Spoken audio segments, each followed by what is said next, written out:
Here in Silicon Valley, we're a stone's throw away from major innovators. But behind closed doors, folks from one of the world's oldest professions, they're taking notes from their high-tech neighbors. Prostitution arrests are up in several parts of the valley.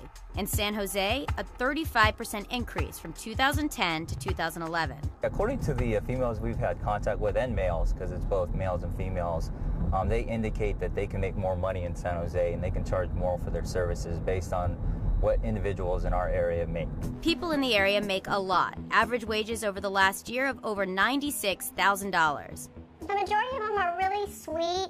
Karen is a sex worker based in Silicon Valley. She charges $400 to $500 an hour. How much money do you think you've made? I've made close to $1 million. $1 million. Close to $1 million. She says her clients come from a number of major tech companies in the area, places where the IPO money has been flowing. These are young guys that are working in the high-tech industry, and they have the money. Have you guys seen an uptick in prostitution?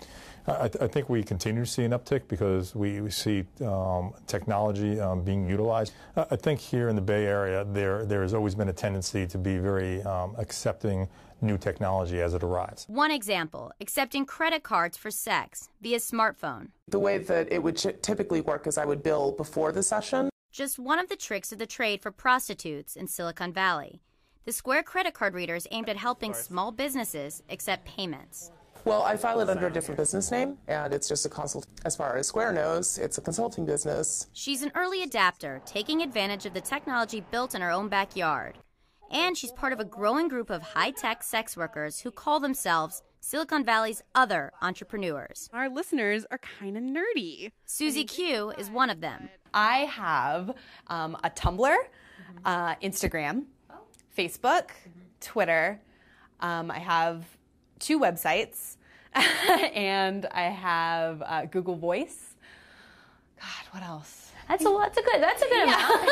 Hashtag, 50s pinup or whatever. She hosts a podcast where she talks about life in the industry. We're talking about, tech industry and geeky stuff. Another sex worker, we'll call her Josephine, markets to the tech crowd by wearing geeky t-shirts in her ads. Geeks make better lovers. It's an important thing to remember is for Kitty Stryker, a sex worker who says her demo is geeks, business reflects the ebb and flow of the startup world, a sector known for booms and busts. The startup will be doing really well, and you'll see a bunch of people from that startup, and then they might falter, and then you'll see a bunch of people from a different startup. They all say geeks make great clients. Young guys in their 20s ask me, how do I get a girlfriend? What should I do?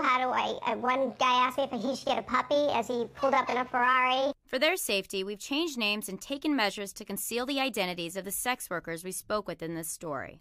They say that in an area known for geeks and not for game, there's no shortage of eager customers. Lori Siegel, Scene and Money, San Francisco.